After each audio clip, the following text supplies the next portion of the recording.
Well, I guess I'll head out of here and see what. Oh God! It's a creeper! It's a creeper! Slap it! Slap it! Slap it! Ah! Oh, I lost all my crap!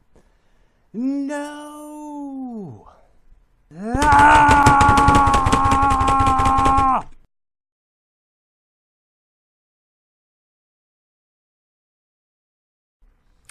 Alright, welcome back to Dr. Iceblades' Minecraft tutorial Survival Basics. In this third installment, we're going to move on from the basic survival needs we've been talking about into some real game progression tools and tactics.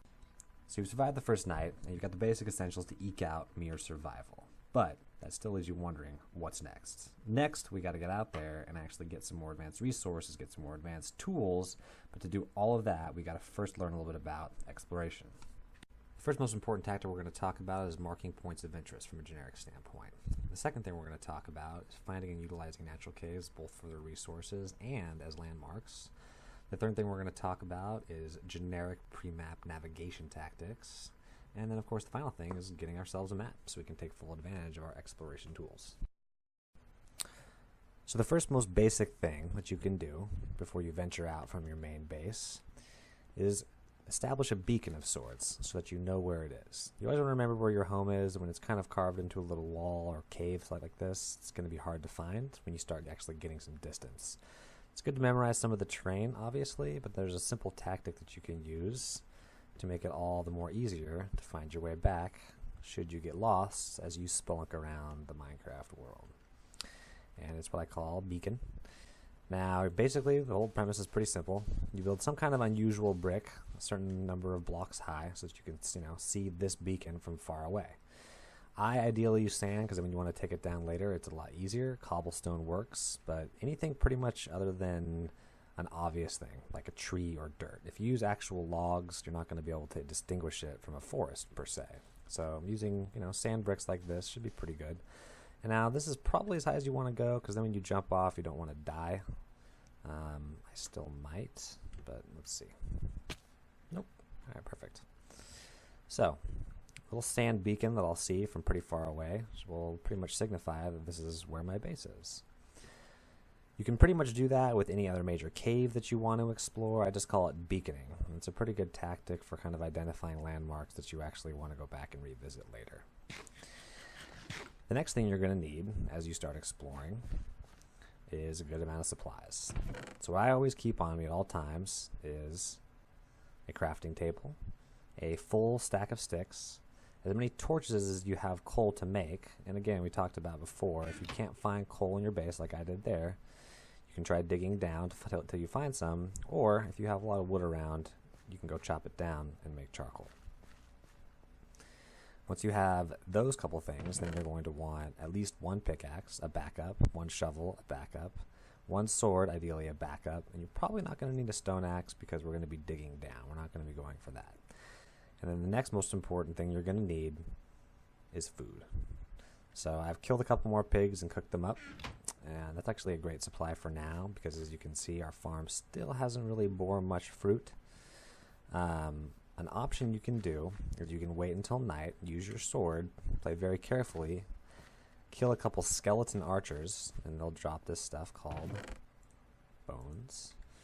You just throw the bones into one slot by itself. It makes this stuff called bone meal.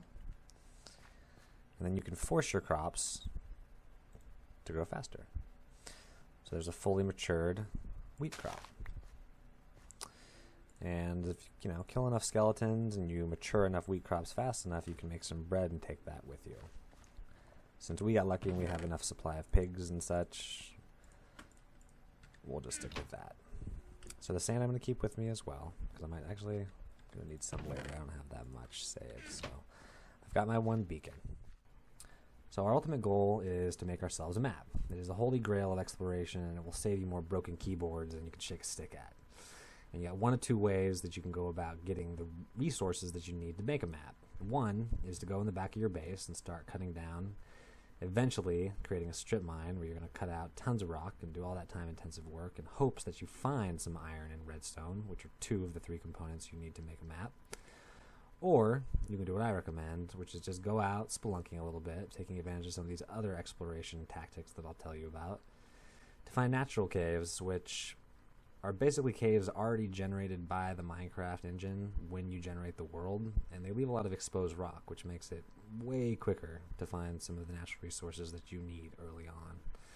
So I placed a beacon over here next to one I found, and as you can see, they are cavernous, to say the least. So they fork out, they're pretty dangerous, but they definitely will bear some fruit, and we shall see. So we're going to hop out of here and actually head over to another cave that I found earlier, which is also pretty close to the base, which kind of exemplifies how great natural caves are. And here it is. 4 hunks of iron fully exposed in just one little natural cave. So we'll hop down and grab them, give us a nice quick start.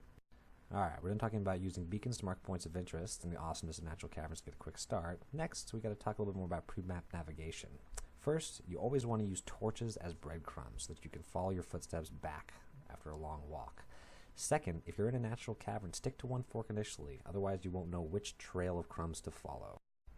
So, we found another candidate for a natural cave, relatively close to our original base. Unfortunately, it's in the form of a crevasse. Now you can get down there one of two ways. You can build a staircase around the edge, or try to find an alternative entry. Fortunately for us, there was run next to it. So we're going to head on in, grabbing as many of the minerals as we can on our way down, because let's be honest, it's much easier to do so than to try to remember where the heck they were after you've been wandering around for half an hour. So as you progress down, as I stated before, you're going to encounter some forks. Always stick to one fork, at least in the beginning. Once you get familiar with the natural caves in your area, go ahead, fork away. Until then, stick to one. And then, of course, drop your breadcrumbs. You don't want to be caught with your pants down wondering where the heck you are in a dark lit area without knowing where you came in from the get-go. So we're going to keep going and see what we can't find, and we'll return when we're actually upon something interesting.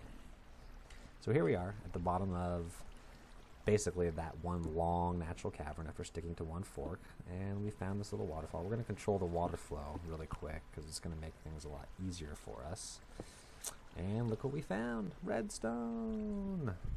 Yay, redstone! Now, since you can't actually get any ore out of mining redstone with anything but an iron pick or better, we're going to have to make ourselves an iron pick. So we brought our crafting table, good thing, otherwise we'd be kind of up the stream without a paddle. Let me briefly show you what happens when you mine without anything but an iron pickaxe or better. Break the block, nothing. So, back to our crafting table. We'll make a furnace since I don't want to carry one down, and they're easy to make obviously since we got plenty of cobblestone. We'll drop it down, throw a little coal we have in there, throw our iron in to smelt it into bars, and then once it's done, boom, we can make ourselves a iron pickaxe. Now we mine the actual redstone block and boom, we got ourselves some redstone, one of the components that we need to finally make our map.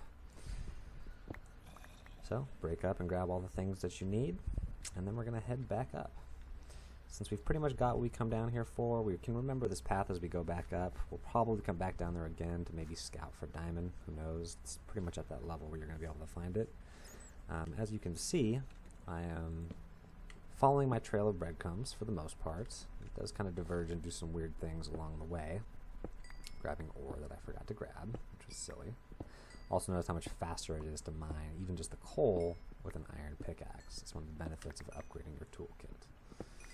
So once we finish gathering the last of this, we're going to keep heading up. Again, you see I've got a nice little trail of breadcrumbs to follow the whole way up so I can remember exactly where I was and where I'm going. Right there is a fork that I haven't traveled. Now normally I wouldn't go down this, but I kind of want to show you sometimes they dead end, sometimes they don't. In this particular case, it kind of made a circle back to where we were, but in the process we found, lo and behold, a dungeon sort of area. Typically speaking, when you see this mossy limestone, it means that there's a creep spawner nearby.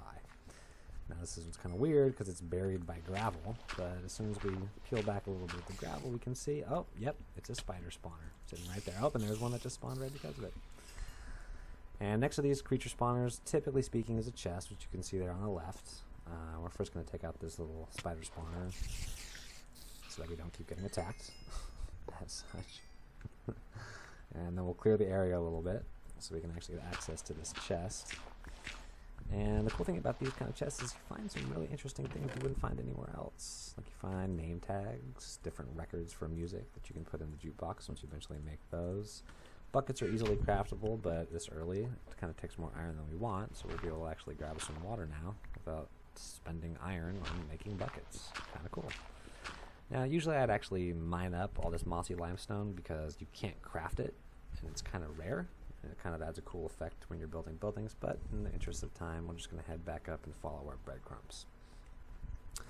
So, this is where we came up. Yep. Follow the breadcrumbs, follow the breadcrumbs. Yep, there's some cobblestone. Now when I came down here, I noticed that cobblestone too, but I remember that I hadn't been here. So now that I've discovered that dungeon area, I can put the pieces together. Yep, it was a part of that dungeon area. So if it's not mossy cobblestone, it's regular cobblestone. So if you haven't been to an area and you see it, chances are there is a creep spawner nearby. So we'll follow these breadcrumbs all the way back out. Oh, you see the daylight? And boom, we're out of the tunnel. So, next thing we're going to do is head back and make ourselves a map.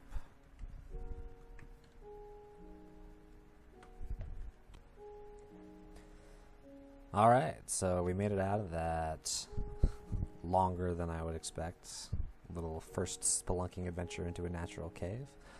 But as you can see, we came out quite on top. So we can see off in the distance, there's our beacon, so we want to head back. But before we go there, we're actually going to grab the next component we're going to need for our map. So, as you saw down below, we got some redstone, which was our primary difficult to find component. The other easier to find component is sugarcane. Sugarcane is what you use to make the actual paper itself. So sugarcane only pretty much grows on desert. Occasionally you'll see a spawn like this, which is kind of random. But for the most part, it grows on desert tiles that are adjacent to water. And you yourself can only grow them on desert tiles, or sand tiles rather, adjacent to water. So we're going to grab the rest of this area, enough to actually plant some back at home and use the rest that we need for a map, and then head back to our base. Alright, before we go back in, as you can see, we've got some wheat that's fully grown, so let's take advantage of that.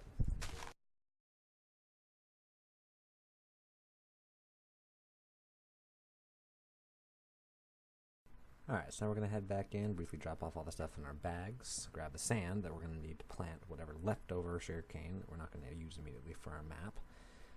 We're going to need exactly 9 sugarcane to make a map, but everything left over we're going to plant so that we have some growing in the background when we want to expand our maps and make them bigger. So grab your sand and your sugarcane and let's start planting.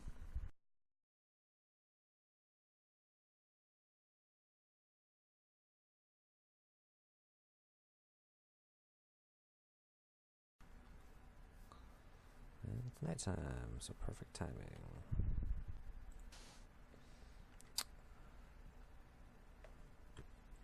Alright, so to make paper, you basically want to split this just like this, 3 along the bottom. And like I said, or as you saw, you're basically going to need at least a minimum of 8 pieces of paper, which means you're going to need a minimum of 9 sugarcane. 3, 3, and 3, we'll have 1 paper left over. Next thing you're going to need is some iron. Where's all my ore?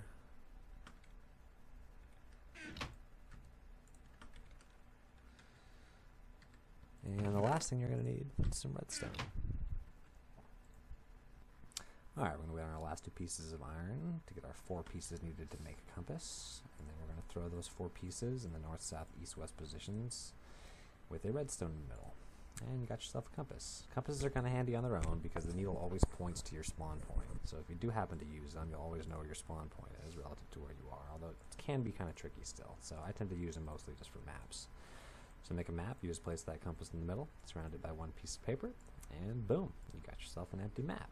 Now it's empty because you haven't filled it out. To fill it out, you got to equip it, and then right click, and it will slowly but surely fill itself out. Now if you want to make bigger and bigger maps, what you do is you take that original map that you just made, not a new one, but that one, and you surround it by more pieces of paper, and you'll get progressively larger maps. Just make sure that after each map you make, give it a look before you make it any bigger. And thanks for watching.